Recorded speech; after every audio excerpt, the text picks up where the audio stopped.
Bonjour, bonjour à toutes, bonjour à tous, bienvenue sur l'équipe 21 pour cette troisième étape du Tour de Burgos. À mes côtés, Stéphane Garabet, bonjour. Oui, bonjour Étienne. Cette troisième étape donc entre Valle de Sedano et Villacario, 198 km, c'est la plus grande étape de ce Tour de Burgos qui en compte 5 et qui se termine dimanche. Stéphane, qu'est-ce que vous pouvez nous dire sur cette étape? Une étape plutôt pour les punchers ou les grimpeurs, peut-être avec une ascension, ils sont directement dedans, les coureurs, une ascension à grimper 2 fois. C'est la deuxième fois qui monte ce col, troisième catégorie, à 25 km de l'arrivée.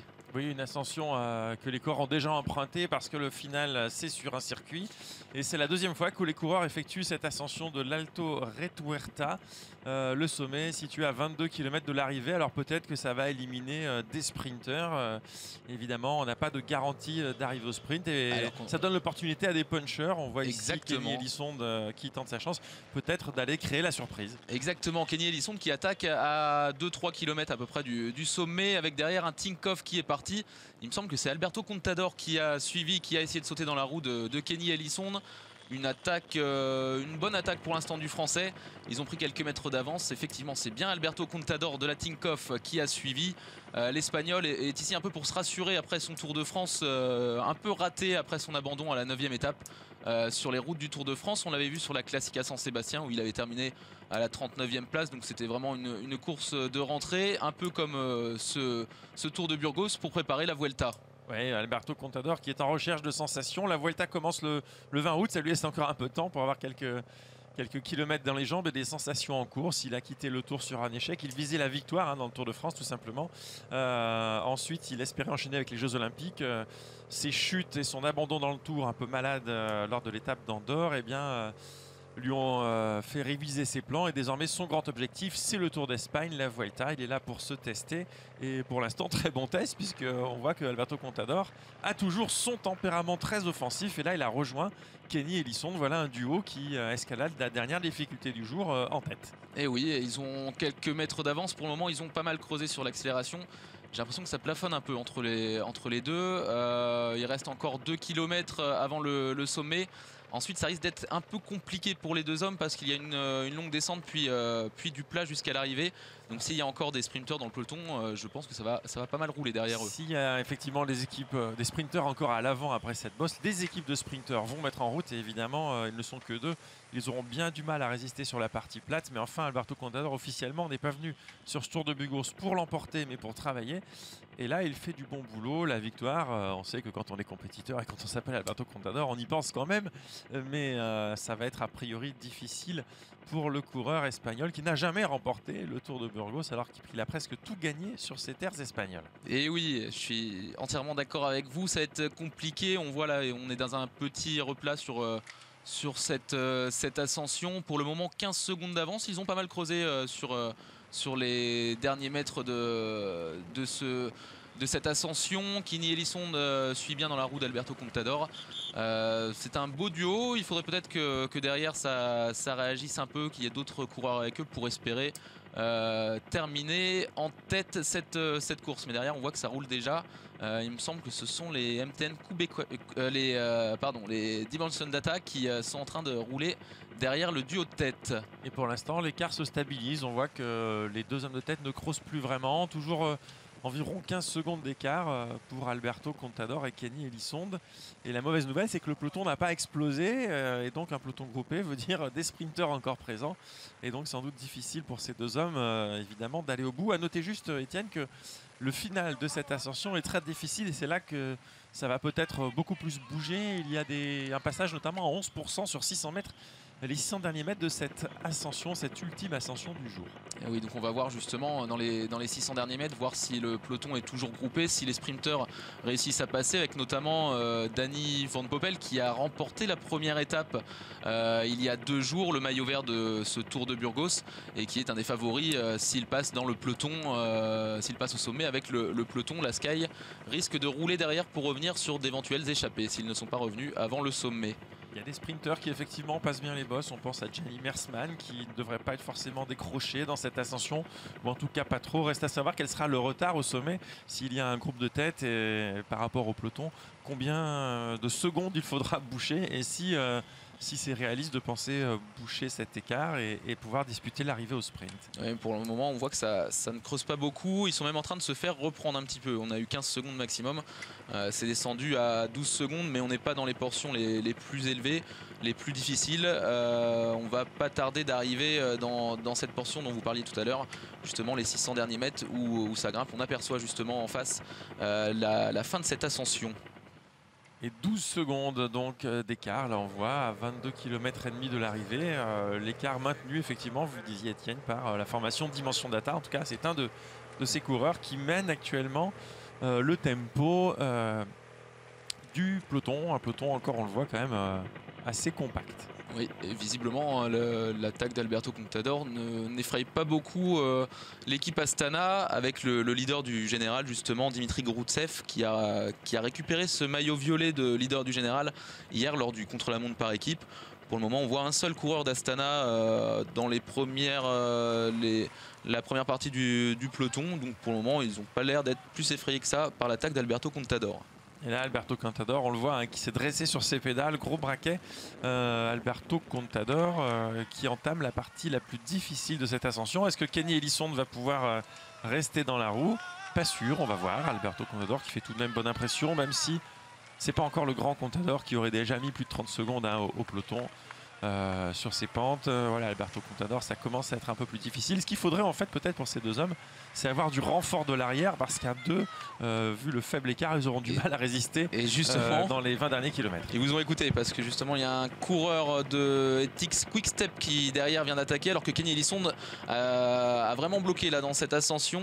Un coureur de l'équipe Ethics qui vient de rejoindre Alberto Contador et même de Brambilla, l'italien, qui s'est lancé à la poursuite de Contador et qui le dépasse. On l'a vu, on se rappelle sur le Tour d'Italie, il avait remporté une étape sur ce Giro au mois de mai dernier. Pour le moment, Contador a un peu de mal à le suivre, mais ça va peut-être rentrer, alors que Kenny Elissonde n'est plus là. On va voir l'écart également avec le peloton. Alberto Contador avait réussi à prendre une vingtaine de secondes. L'écart est faible avec le peloton. Regardez Étienne, on voit que le peloton est vraiment dans la roue d'Alberto Contador. Et cette échappée pour l'instant semble vouée à l'échec. Il n'y a pas d'écart, on est proche du sommet, mais on voit quand même que le peloton explose. Le peloton est en train d'exploser effectivement, avec la Sky qui est en train de rouler, un coureur de Sky qui roule en tête du peloton. Donc là je n'aperçois pas Danny Van Poppel, mais c'est peut-être bon signe pour le sprinter de la Sky, alors que Brambilla lui est bien parti, il accélère. Il réussit à relancer dans ses derniers mètres, vraiment difficile. Ah, c'est difficile, la pente est très raide et Brambilla est une menace au classement général. D'abord c'est un des outsiders de ce Tour du Trentin, et puis il n'est qu'à 3 secondes, on l'a vu hein, en incrustation, il n'est qu'à 3 secondes du maillot violet de leader de Groutsev au classement général. Et alors qu'on aperçoit justement Danny Van Poppel qui est en train de mener le peloton. Le sommet de cet Alto Retuerta qui vient d'être franchi, avec Brambilla qui vient de passer en tête. Un coureur Astana dans la roue. Alberto Contador est toujours ici. Ils sont 4 désormais à être partis. On n'a pas encore identifié les 2 autres coureurs. On ne devrait pas tarder à en savoir un peu plus. Derrière, un BMC est en train d'essayer également de combler l'écart. Et effectivement, on a bien vu en haut de l'Alto de Retuerta la Sky avec Danny Van Poppel qui menait le peloton. Donc ça, c'est assez étonnant, mais plutôt bon signe pour l'équipe Sky. S'il est passé avec quelques secondes d'écart seulement sur l'échappée, il a moyen de rentrer, le peloton a moyen de rentrer sur les échappées. Il faudra voir combien en fait il a d'équipiers pour rouler en sa faveur, enfin de recoller au groupe de tête. Mais le groupe de tête, vous voyez, il y a 100 mètres sur le peloton. Ça va quand même être difficile pour les hommes de tête de tenir 20 km comme ça. On va voir, mais a priori cette échappée semble condamnée par ce gros peloton qui va se reformer en bas de la descente. Oui, il n'y a pas grand chose entre les hommes de tête et le peloton très étiré, il y a même des petites cassures, mais comme vous le disiez, dans la descente ça va se reformer.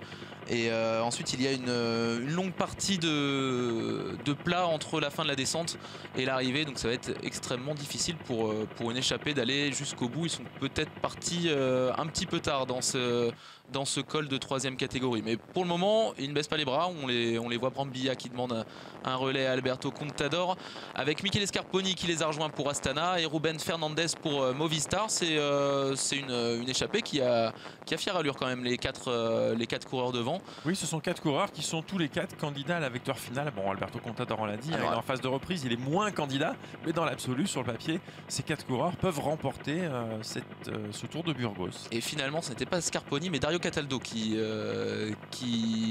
est dans cette échappée, qui a rejoint Contador, Brambilla et Ruben Fernandez. Voilà, 4 hommes en tête pour le moment. En ce qui concerne les écarts au général, Brambilla et Ruben Fernandez sont les mieux placés à 3 secondes ah non, pardon, oui, Dario Cataldo est dans le même temps que le leader, et ensuite vous avez Brambilla et Fernandez qui sont à 3 secondes de Groutsev, le leader d'Astana. Ce qui fait que Cataldo pourra endosser le maillot de leader si évidemment il arrive avant Groutsev, son coéquipier, sur la ligne. Si cette échappée allait au bout. Et vu que c'est son coéquipier pour Astana, ce serait tout bénef de remporter l'étape, de prendre encore un peu plus d'avance et de récupérer le maillot violet de leader. À savoir qu'il n'y a pas non plus de bonification cette année sur le Tour de Burgos, donc le coureur qui remporte l'étape ne prendra pas plus d'avance que ses compagnons d'échappée. Non, effectivement, si ça arrive au sprint, s'il est en regroupement et que ça arrive au sprint, quoi qu'il arrive, le mode de leader ne changera pas d'épaule si Groutsev est bien sûr parti du groupe de tête, puisqu'il ne pourra pas être dépassé par Van Poppel par le jeu des bonifications. Voilà, un peu plus de 18 km avant la ligne d'arrivée, qui se situe donc, je vous le rappelle, à Villarcayo. Sur cette 3e étape du Tour de Burgos, on voit que l'écart n'est pas énorme entre les échappés et le peloton, qui a fortement réduit quand même dans cette ascension. Il y a un coureur de la BMC qui s'est porté aux premières places de ce peloton, ce qui veut dire que le sprinter maison James Drucker doit être présent a priori, en tout cas dans ce groupe, sinon la BMC ne prendrait pas en partie à son compte la chasse derrière les échappés. Autre chose à noter, ce qui est plutôt pas mal pour Ethics Quick-Step, c'est que leur sprinter Gianni Mersman, s'il est toujours dans le groupe, dans le peloton, pour l'instant on ne l'a pas vu, mais s'il est toujours dans le peloton avec un homme échappé, ils ne vont pas rouler derrière. Donc ça c'est plutôt bon signe pour Ethics si ça doit revenir et si ça devait se terminer au sprint, si Gianni Mersman est toujours dans le peloton. Il me semble l'avoir vu passer, donc c'est plutôt pas mal pour Ethics. On a vu Van Poppel, on vient de voir le maillot violet de leader de Groutsev, alors plutôt en milieu que de peloton, mais enfin il est là, donc ça veut dire qu'il a toutes les chances de garder son maillot de leader si bien sûr ça arrive au sprint et si ces 4 hommes sont repris, Cataldo, Brambilla, Fernandez et Contador. Voilà, car si ça arrive au sprint, comme je vous le disais il y a quelques secondes, pas de bonification à l'arrivée, donc s'il n'y a pas de cassure dans le peloton et que Groutsev fait partie de ce gros peloton, il conservera son maillot de leader à l'issue de cette 3e étape. Allez, on va entrer dans une phase un peu de transition dans cette étape, c'est clair. Les 4 hommes de tête sont devant, le peloton roule mais n'est pas forcément pressé de les absorber. Surtout qu'ils sont vraiment très proches là du peloton, alors qu'un coureur de BMC est en train de partir. Justement, ça veut peut-être dire que James Drucker n'est pas dans le peloton. Il tente sa chance tout seul, il essaye de revenir sur les échappés. Mais il n'y a quand même pas grand chose entre les échappés et le peloton. On nous avait indiqué 8 secondes tout à l'heure. Il doit y avoir un petit peu moins désormais. Et c'est le Belge Luc Vliegen, je crois, qui a tenté sa chance là. C'est ça, c'est bien lui, Luc Wiggen, qui vient de rattraper le groupe d'échappés, qui se met tout de suite en tête, qui prend tout de suite le relais, qui va appuyer un peu son relais pour essayer de relancer l'échappé qui se retrouvait à 8 secondes du peloton. On va voir si ça fait quelque chose. Voilà, c'est toujours. L'écart est minime hein, quand même, et il reste 16 km, ça fait 16 km 600 exactement, ça fait quand même beaucoup. Voilà, mais après, effectivement, une fois qu'on est lancé comme ça dans une échappée. De toute façon, s'il y a un regroupement, il y aura un sprint et puis voilà, ils n'ont pas grand chose à perdre ces hommes, donc autant aller au bout de l'effort et puis si ça ne marche pas, eh bien ça ne marchera pas, ils seront repris et il n'y aura pas de regret au moins.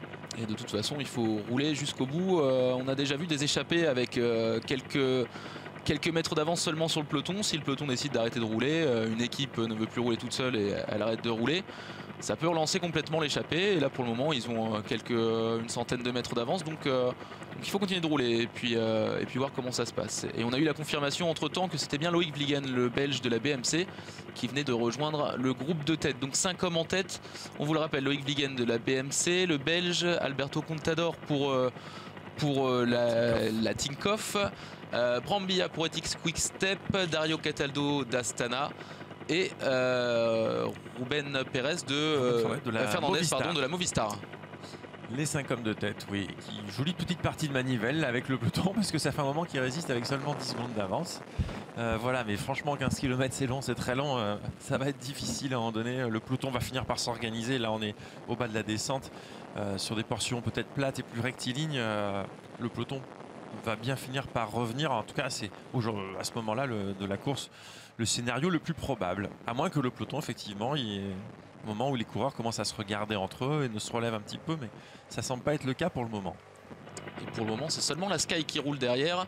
Au niveau des sprinters, donc comme on vous le disait tout à l'heure, JP Drucker pour la BMC, alors qu'on voit Groutsev qui est bien effectivement dans ce groupe, dans ce peloton, qui devrait donc réussir à conserver son maillot violet de leader à l'issue de cette étape. Donc au niveau des sprinters, oui, on a un coureur d'Ethics Quick Step qui est devant en la personne de Brambilla, donc Ethics ne va pas rouler derrière pour Gianni Mersman. Un coureur de la BMC avec Vliegen, donc du coup BMC ne roulera pas pour JP Drucker. Donc pour le moment il y a seulement la Sky qui roule. C'est à la Sky de rouler pour Dali Van Poppel, la Sky qui n'est pas représentée dans le groupe de tête, et Van Poppel qui en cas d'arrivée au sprint fait figure de favori, puisqu'avant-hier lors de la première étape il avait très facilement battu Drucker et Mersman. Il les avait facilement battus et surtout il revenait d'une chute. Il avait chuté quelques kilomètres avant l'arrivée, il est revenu et il les a battus très facilement ensuite sur la ligne d'arrivée. On voit l'écart qui ne bouge pas sur cette vue d'hélicoptère. Pour l'instant les hommes de tête résistent, mais jusqu'à quand? Ils sont partis, le sommet était à 22 km de l'arrivée, il en reste 13,8, ça fait déjà 8 km que ces 5 hommes résistent au peloton. Et ils s'entendent bien avec ici Ruben Fernandez. Pourtant ce sont tous des leaders d'équipe, hein, quasiment. Mais s'ils veulent aller au bout maintenant qu'ils sont partis, de toute façon ils ont tout intérêt à s'entendre, même si ça risque d'être ça va être très très difficile. Ils ont tout intérêt à s'entendre pour espérer quand même arriver avec quelques secondes d'avance sur la ligne d'arrivée par rapport au peloton. Alors qu'on voit également l'équipe Orica Bike Exchange qui est en train de rouler, alors qu'on a aperçu aussi, je ne sais pas si vous l'avez vu derrière, un coureur de la BMC qui demandait à la moto de s'avancer un peu, d'avancer un peu, parce que les coureurs de la Sky étaient dans l'aspiration et c'est pas très bon pour l'échapper quand les coureurs sont dans l'aspiration de moto, ça roule beaucoup plus vite. Alors Orica Bike Exchange, Etienne, il y a 2 raisons pour lesquelles il roule. Il y a d'abord Simon Yates, candidat à la victoire finale. Donc autant ne pas laisser de temps à des favoris comme Fernandez qui sont à l'avant, ou Brambilla ou même Contador. Et puis en cas d'arrivée au sprint, bien sûr, et c'est surtout pour ça qu'Orica Bike Exchange roule, ils ont un sprinter maison, Luka Mesgek, battu le premier jour, mais pourquoi pas la revanche de Luka Mesgek aujourd'hui. En tout cas, on va essayer chez Orica de placer Mesgek dans les meilleures conditions possibles pour un éventuel sprint. Surtout qu'avec l'ascension à 20 km de l'arrivée, ça a pu faire mal aux jambes à certains sprinters, donc si lui est mieux passé que d'autres, il peut tirer son épingle du jeu sur la ligne d'arrivée. Oui, il y a des sprinteurs qui ont dû sauter dans la montée et qui n'ont pas pu revenir, c'est sûr. Il y en a quelques-uns en tout cas, parce que tous ne montent pas aussi facilement. Et on voit que le peloton n'est pas énorme, 30, 40 unités maximum, donc forcément il y a des absents dans ce peloton. Alors là, ça sent quand même bien la fin pour les échappés. On n'a plus beaucoup d'avance, on voyait que ça roulait quand même assez vite, à plus de 50 km/h devant. Là on n'a pas l'information au niveau du vent, mais on voit que c'est dégagé quand même sur les côtés, donc on peut avoir le... Il n'y a pas beaucoup de vent aujourd'hui sur la course visiblement, oui. Et là ça va très vite, mais bon on est en descente, on voit le chrono 64 km/h, ça roule vite.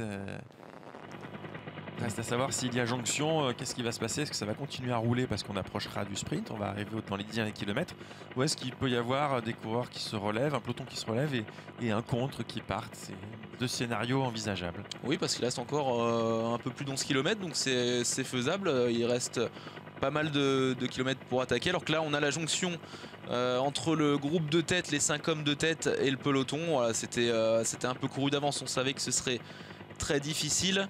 Au niveau du peloton, voilà, on a au moins 4 équipiers, 5 équipiers même, visiblement pour Danny Van Poppel. Ah oui, c'est important parce qu'il y a un gros train Sky, ce qui veut dire qu'ils n'ont pas été décrochés dans la bosse, même les équipiers, et que le maillot vert de Van Poppel est forcément là, sinon ils ne rouleraient pas comme ça, les Sky. Et donc ça veut dire que les Sky vont être durs à battre parce que Van Poppel va pouvoir compter sur une garde rapprochée importante. Oui, on l'aperçoit Van Poppel justement dans les premiers coureurs du peloton. Alors que là, on revoit la jonction entre le groupe de tête et le peloton. C'était emmené par un coureur de Dimension Data et on voit que certains se laissent décrocher et d'autres prennent tout de suite les roues. C'est le cas d'Alberto Contador.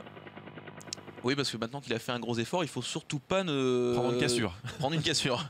Exactement, il reste encore 10 km, donc ça pourrait faire beaucoup de mal à Alberto Contador s'il prenait une cassure si proche de l'arrivée. Les 10 derniers kilomètres de cette étape, en effet, alors qu'on attend une explication entre favoris plutôt samedi, hein, lors de la dernière journée de course, samedi, à une étape de montagne avec une arrivée au sommet classée hors catégorie et je crois 5 ascensions dans les 60 derniers kilomètres. Donc les écarts seront énormes. Finalement, il y avait une petite passe d'armes là. C'était plutôt un petit test et un message envoyé qu'autre chose. À savoir qu'on pourra revoir également Alberto Contador et les favoris pour ce Tour de Burgos demain dès la prochaine étape. Du coup, demain dans les derniers kilomètres de course avec une ascension dans le dernier kilomètre, un passage. Oui, l'arrivée est difficile. Le dernier kilomètre est à 6%. Une route étroite et plutôt pavée. Donc pas sûr qu'un sprinter s'impose demain lors de l'avant-dernière étape de ce Tour de Burgos. Voilà, donc Danny Van Poppel qu'on voit bien à l'écran. À savoir que également les BMC sont ici. 4 coureurs BMC pour emmener Jampi Drucker. Donc 4 coureurs plus Jampi Drucker, ça fait 5. Ça va être une belle passe d'armes entre la Sky et la BMC. Du côté d'Etix, Gianni Meersman, on ne l'a pas vu. On n'a pas vu pour le moment l'équipe rouler, mais on l'avait aperçu dans le peloton dans la descente. Donc il doit bien être dans le groupe et il va se mêler à la bataille pour le sprint final. Les 3 favoris, voilà les 3 premiers de la première étape. Donc du coup, Danny Van Poppel, Jampi Drucker et Gianni Meersman qui vont batailler pour une nouvelle victoire d'étape aujourd'hui. Oui, c'est le scénario le plus probable parce que ça roule quand même vite en tête de peloton. Voilà, c'est un dimension d'attaque qui mène ce petit peloton. Comme ça roule vite, ça va être difficile à un coureur de s'extraire dans le final et d'aller chercher la victoire en puncher. Ça va vraiment être compliqué parce que voilà, la Sky, vous l'avez dit, Etienne, roule, BMC roule. Il y a même un dimension d'attaque qui actuellement est devant. Bref, ça va vite, donc c'est vraiment difficile de sortir dans ces conditions. Et en tout cas, en ce qui concerne les sprinters, visiblement, ils ont fait du bon boulot dans la montée parce qu'ils sont très bien passés, alors que le peloton semble vraiment petit par rapport à ce qu'on avait tout à l'heure avant l'ascension. Et donc là, on voit les Orica Bike Exchange en train de rouler pour Mesgej, comme vous nous disiez tout à l'heure. Ça fait un sprinter en plus. Luca Mesgej, oui, qu'il faudra surveiller, mais qui n'a pas été impressionnant lors de la première journée de course. Donc, bon, après tout, c'est un sprinter, on ne sait jamais. Il y en a qui se ratent et puis qui peuvent se reprendre. On attendait côté français, Sébastien Chavanel, il a raté son sprint. Là, il ne figure pas en revanche dans le groupe de tête, donc pas de Sébastien Chavanel, donc pas de sprinter français a priori pour cette arrivée. Pas de victoire française donc à attendre aujourd'hui sur le Tour de Burgos. Là, on voit bien les 2 trains pour le moment de la BMC et de la Sky, avec Danny Van Poppel bien protégé par ses équipiers, Jampi Drucker également, et on aperçoit les ETX Quick-Step en train de remonter justement derrière la BMC. Pour le moment, on aperçoit 3 coureurs d'ETX Quick-Step, mais du coup, Gianni Meersman va être bien emmené pour ce sprint final également. Oui, les Quick-Step qui ne veulent pas se montrer trop vite et trop tôt, ne pas laisser de gomme. Peut-être qu'ils sont moins nombreux aussi que les Sky ou les BMC. Ils sont j'en ai vu 3 ou 4. Ouais, quand même 3 ou 4. Là où la Sky a l'air au complet quasiment. Peut-être qu'on ne veut pas se découvrir trop tôt du côté de l'ETX Quick-Step. Après tout, c'est plus à la Sky d'assumer le poids de la course là, puisque Van Poppel, on peut dire, fait figure de favori vu sa démonstration lors du premier sprint avant-hier. 5 km de l'arrivée, non pas 5 km de l'arrivée, il y a un panneau 5 km, mais 7 km encore il en avant reste l'arrivée. 7. Et justement au niveau de la Sky, c'est une image qu'on a pu voir au mois de juillet avec tout un train, mais cette fois c'était pour Christopher Froome sur le Tour de France. Donc là c'est un peu différent, on n'a pas l'habitude de les voir sur les courses avec une arrivée au sprint. Ça fonctionne pareil, on a le bon train de la Sky qui va emmener tranquillement Danny Van Poppel jusqu'au sprint final. Donc c'est un autre exercice, mais visiblement ils sont tout aussi à l'aise sur le sprint du côté de la Sky. Oui, c'est pas les mêmes coureurs évidemment que pour le Tour de France. On avait mis des grimpeurs, des Mikel Landa, des Sergio Henao. Là, il y a d'autres profils. Il y a Peter Kenoff, il y a Christian Neis, il y a voilà, des coureurs qui sont plus susceptibles évidemment d'emmener un sprinter que les coureurs alignés sur le Tour de France. Ça prouve que la Sky sait faire autre chose que jouer le classement général et peut viser des victoires d'étape au sprint. L'effectif de la Sky est quand même riche, très riche, quand on sait que sur le Tour de France, il n'y avait pas Léopold Koenig, il n'y avait pas Roche, Nicolas Roche, qui d'ailleurs passe de Sky à BMC, c'est la porte des transferts. Donc voilà, il y a du beau monde qui reste à la maison. C'est vrai que l'effectif Sky est très riche et peut s'adapter finalement à toute configuration de course. Aujourd'hui, c'est pour un sprint, sur ce Tour de Burgos en tout cas, sachant qu'ils ont quand même un leader pour le général qui est Yann Boswell. Et une petite info transfert, vous parliez des transferts justement, on a encore quelques minutes avant l'arrivée. À savoir, on voyait les Orica Bike Exchange en train de rouler. À savoir que Michael Matthews, le sprinter maison d'Orica Bike Exchange, va lui partir pour Giant Alpecin. Il vient de signer pour 3 ans chez Giant Alpecin. Michael Matthews qu'on a vu justement s'illustrer sur le Tour de France avec une victoire d'étape à Revel. À Revel, devant Peter Sagan, s'il vous plaît. Voilà, devant le maillot vert. Peter Sagan qui change également d'équipe. Tinkoff qui arrête à la fin de la saison.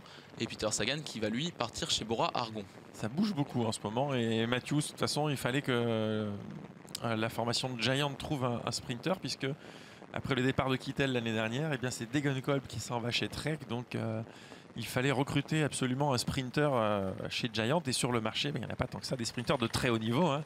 Kittel, Cavendish ne bougeront pas à l'intersaison. Voilà.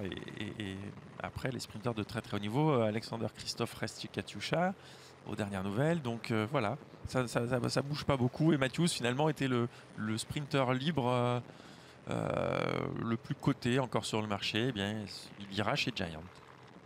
Voilà, on le suivra l'année prochaine chez Giant. En attendant, il n'est pas sur le Tour de Burgos. Donc du côté d'Orica Bike Exchange, c'est Luka Mesgec qui fait figure de sprinter pour cette équipe. On arrive bientôt un peu moins de 5 km désormais. On va voir si Luka Mesgec justement est capable de rivaliser avec les 3 gros sprinters de ce Tour de Burgos qui sont, on le rappelle, Danny Van Poppel, le maillot vert depuis la première étape et sa victoire. Du côté de BMC, Jempi Drucker, et du côté d'Ethics Quick-Step, Gianni Meersman, le Belge, qui fait figure également de favori pour cette étape. Un petit peu plus de 4 km, ça va commencer à s'expliquer, ça a commencé à frotter, on roule de plus en plus vite, il va falloir être bien placé maintenant pour espérer remporter la victoire. Alors attention, on va avoir un dernier virage sur la gauche. C'est Contador lui-même d'ailleurs, pour éviter toute chute ou toute cassure, qui se replace sur la gauche de la route. On le voit, son dossard 111 je crois. Alberto Contador qui remonte, et c'est vrai qu'on n'a pas encore trop vu la formation Ethics Quick-Step. 3 km 900, ils ne devraient pas tarder à pointer le bout de leur nez, les Quick-Step. Oui, par rapport à Contador, justement, j'ai l'impression qu'il y avait un seul Tinkoff avec lui dans le peloton. Donc, c'est peut-être pas forcément bon signe pour la grosse étape, la dernière étape de montagne pour l'épauler dans la montagne. Oui, heureusement, Contador est quelqu'un qui sait se débrouiller tout seul. Voilà. Il a l'expérience. En tout cas, là, il a pris les roues. Il a pris les roues des coureurs de l'Ethics Quick-Step qui remontent sur la gauche de la route. On commence à les apercevoir. Sur la droite de l'image, là, on voit voilà, un mini train Ethics Quick-Step qui est en train de se former. Mais rassurez-vous, Alberto Contador ne devrait pas se mêler au sprint. À la fin, c'est pas du tout un sprinter. C'est, comme vous le disiez, pour se replacer, pour éviter la chute. Dans les derniers kilomètres, quand ça frotte beaucoup. Mais là, bon, le peloton est pas énorme, donc même si ça frotte, c'est quand même moins dangereux que quand on a un peloton de 190 coureurs. dans les derniers kilomètres de course. Là, je crois qu'il reste à peu près 150, un peu plus de 150 coureurs engagés dans ce Tour de Burgos, mais là ils sont une grosse trentaine dans ce groupe de tête, allez 40 tout au plus. Oui. Donc ça devrait pas être trop dangereux. Attention quand même, 2,5 km avant l'arrivée. Toujours la Sky qui mène avec la BMC, 2 trains différents qui mènent en tête. Et donc on l'a aperçu, les Etixx qui sont pas loin, qui sont bien placés. Et les autres semblent avoir renoncé, enfin les autres sprinteurs vont devoir plus ou moins se débrouiller tout seuls, sans équipier. Parce que là la course elle est bien cadenassée par Sky, BMC et Etixx Quick-Step. Et parfois c'est pas plus mal de se mettre dans les roues des sprinteurs qui ont des bonnes équipes. On parlait tout à l'heure de Peter Sagan, justement, c'est ce qu'il aime bien faire lui. Il n'a pas forcément de train pour l'emmener. Il se met dans les roues des sprinteurs et ensuite il voit s'il peut les devancer dans le sprint final. 2 km avant l'arrivée. Et cette fois le peloton est très allongé. Très longue ligne droite là, hein. Le peloton en file indienne en effet. Mais très longue ligne droite pour arriver à la flamme rouge. Alors on aperçoit Villar-Caillot au bout. Donc là c'est quasiment tout droit jusqu'à la fin. On va avoir des... Il y a un virage je crois à 250 mètres de la ligne, un dernier virage à gauche, mais sinon oui c'est plutôt rectiligne, donc une arrivée sans piège. Sans piège, il faudra juste faire attention effectivement à ce virage à angle droit à 250 mètres de la ligne. Et là ça roule vraiment vite là.